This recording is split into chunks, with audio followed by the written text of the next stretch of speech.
Here's a solar Warlock build your team will absolutely love you for running, but it also doesn't sacrifice any slaying power for yourself.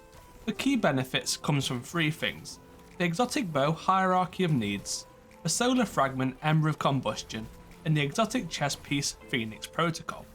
Combined, you will have ignitions on any solar weapon final blow and enough super energy regen to fully regenerate a well of Radiance before your previous one has even expired. First of all, the exotic weapon. This is where some questions might be raised. Why this bow? Why not something completely different? And where do you even get it from? Well, the reasoning is high damage and super gain from hits using this exotic's perk Guidance Ring. And this is activated by building up final blows or precision hits, and then draws a large circle in front of you when hip fired. Further shots through this ring gain tracking projectiles alongside the original arrow, which do more damage at a longer range. And why this is special is because of how super energy is given depending on damage dealt, with repeated large damage hits being the most effective, as well as final blows. Wish Ender used to be incredible for this, until it was custom tuned to award less super energy, but Hierarchy of Needs still grants incredible chunks of super energy with all hits and enemies defeated while firing through the guidance ring, quite a lot more than any other primary weapon. It can be obtained from the Spire of a Watcher final encounter, which conveniently enough is farmable on the next weekly reset from this video's release.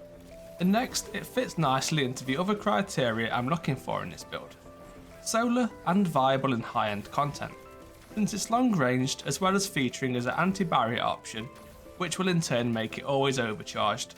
That's the high-end side of things covered.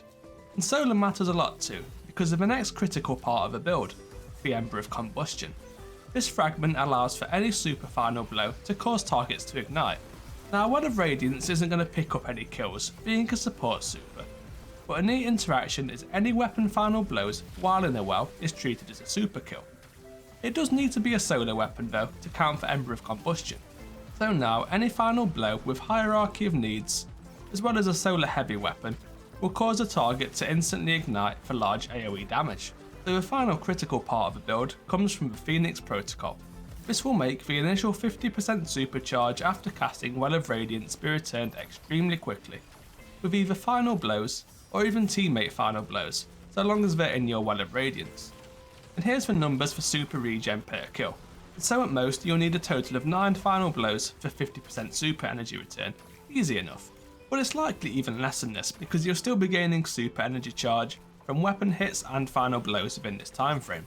And to top off the last 50% of your Well of Radiance, this is where you use Hierarchy of Needs, or your choice of heavy weapon. Now that's the core parts covered, what else could you use to enhance this build further? Heavy weapons also look to match for solar. This too will cause ignitions on final blows. If you've got a Galahorn user on your fire team, then the Apex Predator is the obvious choice. Reconstruction with bait and switch, or whatever your preferred role is. Strong solar machine guns or linear fusion rifles can be used in pretty much any content. Fixed odds or cataclysmic are both craftable and strong options. And if you're running GMs or really any content with champions, you want something else to counter them. Anti-barrier is already covered. So in a kinetic slot, we can go for either Overload or Unstoppable. Any fusion rifle can currently take on Unstoppable, but a Riptide fusion with Chill Clip can counter both Overload and Unstoppable. I highly recommend this if you do have one. Otherwise, Overload machine guns are another great option. If there's no champ requirements, a backup DPS source will work pretty well here. Supremacy will be great, or Nox Perennial is the best DPS fusion for the kinetic slot, if you can actually get a good one to drop. Subclass options: fusion grenades if you want to push damage, or healing grenades if you want extra survivability. Aspects: Touch of Flame and Icarus Dash.